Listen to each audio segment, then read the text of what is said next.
ನಟಿ Ranya gold smuggling ಪ್ರಕರಣದ ತನಿಖೆ ಈಗ ದಿನದಿಂದ ದಿನಕ್ಕೆ ಚುರುಕು ಪಡ್ಕೋತಾ ಇದೆ.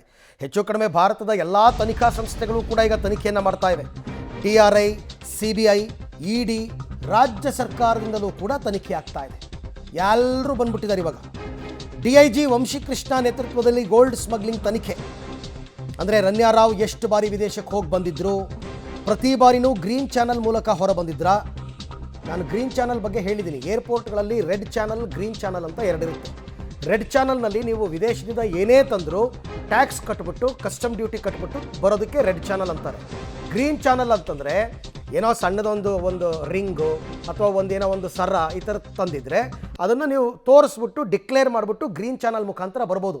ಪ್ರತಿ ಸಾರ್ತಿ ಈಕೆ ಚಿನ್ನದ ಗಟ್ಟಿಗಳು ತಂದ್ಬಿಟ್ಟು ಗ್ರೀನ್ ಚಾನಲ್ನಲ್ಲೇ ಬರ್ತಿದ್ರಾ? ಯಾರೆಲ್ಲ ಬೇರೆಯವರು ಭಾಗಿಯಾಗಿದ್ದಾರೆ, ಪ್ರಭಾವಿಗಳು, ಈ ಸಿಂಡಿಕೇಟ್ ಯಾವುದು, ಚಿನ್ನ ಸಾಗಾಟ ರಹಸ್ಯವನ್ನು ಈಗ ಅಧಿಕಾರಿಗಳು ಕೆದಕ್ತಾ ಇದ್ದಾರೆ. ಯಾಕೆ ಅಂತಂದರೆ ನಾನು ಯಾವಾಗಲೂ ಹೇಳ್ತಿರ್ತೀನಿ, ಈಕೆ ಬರೀ ಚಿನ್ನ ಸಾಗಾಟದ ಒಂದು ಮಧ್ಯವರ್ತಿಯಾಗಿ ಮಾತ್ರ ಕೆಲಸ ಮಾಡಿರ್ತಕ್ಕಂಥದ್ದು. ಇದರ ಸಿಂಡಿಕೇಟ್ ನೆಟ್ವರ್ಕೇ ಬೇರೆ ಇದೆ. ಈಕೆ ಅಷ್ಟೆಲ್ಲ ದೇಶಗಳಲ್ಲಿ ಚಿನ್ನ ತಂದು ಸಾಗಾಟ ಮಾಡಿ ಅದನ್ನು ಏರ್ಪೋರ್ಟಿಂದ ಹೊರಗೆ ತರ್ತಾರೆ ಅಂತಂದರೆ ಹೌ ಇಟ್ಸ್ ಪಾಸಿಬಲ್? ಬೇರೆಯವ್ರ ಸಹಾಯ ಇಲ್ಲೇ. ರನ್ಯಾ ರಾವ್ ಪ್ರಕರಣದಲ್ಲಿ ಈಗ ದಿನಕ್ಕೊಂದು ಬೆಳವಣಿಗೆ ಆಗ್ತಾ ಇದೆ, ದಿನಕ್ಕೊಂದಷ್ಟು ಮಾಹಿತಿಗಳು ಹೊರಗೆ ಬರ್ತಾ ಇದೆ. ರನ್ಯಾ ಕೇಸ್ನಲ್ಲಿ ಎಲ್ಲಿ ನೋಡಿದ್ರೂ ತನಿಖೆ ತನಿಖೆ ತನಿಖೆ. ಯಾಕೆ ಅಂತಂದರೆ ಟ್ಯಾಕ್ಸ್ ಕಟ್ಟಿಲ್ಲ ಅಂತ IT ಅವರು ಬರ್ತಾರೆ, ಮತ್ತು ಅಕ್ರಮ ಹಣ ವರ್ಗಾವಣೆ ಅಂತ ED ಅವರು ಬರ್ತಾರೆ, CBIಗೆ DRI ಅವರು ರೆಫರ್ ಮಾಡಿದ್ದಾರೆ, ರಾಜ್ಯ ಸರ್ಕಾರ ಕೂಡ ಪ್ರೋಟೋಕಾಲ್ ಮಿಸ್ಯೂಸ್ ಆಗಿದೆಯಾ ಅಂತ ಮಾಡ್ತಾ ಇದ್ದಾರೆ. ಎಲ್ಲಿ ನೋಡಿದ್ರೂ ತನಿಖೆ. ದೇಶದ ಎಲ್ಲ ಪ್ರಮುಖ ತನಿಖಾ ಸಂಸ್ಥೆಗಳು ತನಿಖೆ ಮಾಡ್ತಾ ಇದ್ದಾರೆ. ಎಲ್ಲ ಪ್ರಮುಖ ತನಿಖಾ ಸಂಸ್ಥೆ. DRI ಅವರು ಶುರು ಮಾಡಿದ್ದು DRI ಅವರು, ಅಲ್ಲಿಂದ ಶುರುವಾಗಿದ್ದು CBIನವರು, ED ಅವರು, ರಾಜ್ಯ ಸರ್ಕಾರ, IT ಎಲ್ಲ ಬಂದಿದ್ದಾರೆ. ಆಮೇಲೆ ರಾಮಚಂದ್ರ ರಾವ್ ಅವರ ತನಿಖೆಗೆ ರಾಜ್ಯ ಸರ್ಕಾರ ಆದೇಶವನ್ನು ಕೊಟ್ಟಿತ್ತು. ಅವ್ರು ಮಿಸ್ಯೂಸ್ ಮಾಡಿದ್ದಾರೆ ಪ್ರೋಟೋಕಾಲ್ ಅಂತ. ಇದೀಗ DIG ವಂಶಿಕೃಷ್ಣ ನೇತೃತ್ವದಲ್ಲಿ ತನಿಖೆ ಆರಂಭ ಆಗಿದೆ ರಾಜ್ಯ ಸರ್ಕಾರದ ವತಿಯಿಂದ. ರನ್ಯಾ ರಾವ್ ಎಷ್ಟು ಬಾರಿ ವಿದೇಶಕ್ಕೆ ಹೋಗಿ ಬಂದಿದ್ಲು, ಬಂದಾಗೆಲ್ಲ ಈಕೆ ಗ್ರೀನ್ ಚಾನಲ್ ಮುಖಾಂತರನೇ ಬರ್ತಾ ಇದ್ಲಾ ಇಲ್ವಾ, ಯಾವಾಗಿಂದ ಈಕೆಗೆ ಪ್ರೋಟೋಕಾಲ್ ಕೊಡಲಾಗ್ತಾ ಇದೆ, ಸರ್ಕಾರಿ ವಾಹನ ದುರ್ಬಳಕೆ ಆಗಿದೆಯಾ, ಇವೆಲ್ಲ ನೋಡಬೇಕಲ್ಲ. ಇದೆಲ್ಲವನ್ನು ತಿಳಿದುಕೊಳ್ಳೋದಕ್ಕೆ ತನಿಖಾಧಿಕಾರಿಗಳು ಈಗ ಮುಂದಾಗಿದ್ದಾರೆ. ಪ್ರತಿಯೊಂದು ತನಿಖಾ ಸಂಸ್ಥೆಗಳು ಕೂಡ ಅವರವರದ್ದೇ ಆದಂತಹ ರೀತಿಯಲ್ಲಿ, ಅವರದ್ದೇ ಆದಂತಹ ಲಿಮಿಟೇಷನ್ಸ್ನಲ್ಲಿ ತನಿಖೆಯನ್ನು ಮಾಡಬೇಕಿವಾಗ.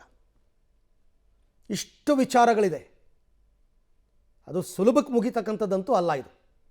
ಬಟ್ ಇಂಟ್ರೆಸ್ಟಿಂಗ್ ವಿಚಾರ ಏನು ಅಂತಂದರೆ, ಯಾರು ಈಕೆಗೆ ಸಪೋರ್ಟಿವ್ ಆಗಿದ್ದರು ಪ್ರಭಾವಿಗಳು, ಅದು ಗೊತ್ತಾಗಬೇಕು. ಈ ಬಗ್ಗೆ ಮತ್ತಷ್ಟು ಮಾಹಿತಿ ನನ್ನ ಕೊಲೀಗ ಮುರಳೀಧರ್ ಅವರಿಂದ ಪಡ್ಕೊಳ್ತಾ ಹೋಗೋಣ. ಎಸ್ ಮುರಳಿ, ಇವಾಗ DRI, CBI, ED, ರಾಜ್ಯ ಸರ್ಕಾರ, IT ಎಲ್ಲರೂ ತನಿಖೆ ಮಾಡ್ತಾ ಇದ್ದಾರೆ. ಒಂದು ಪ್ರಕರಣವನ್ನು ಇಷ್ಟು ಜನ ತನಿಖೆಯನ್ನು ಮಾಡಬಹುದಾ, ಸಾಧ್ಯತೆ ಇದೆಯಾ, ಮತ್ತು ಅವರವರ ಲಿಮಿಟೇಷನ್ಸ್ ಏನು ಅಂತ? ಖಂಡಿತವಾಗಿಯೂ ಅರವಿಂದ್, ಯಾಕಂದ್ರೆ ಪ್ರಮುಖವಾಗಿ ಪ್ರತಿ ಒಂದು ತನಿಖಾ ಸಂಸ್ಥೆಗೂ ತನಿಖಾ ವ್ಯಾಪ್ತಿ ಇದ್ದೇ ಇರುತ್ತೆ.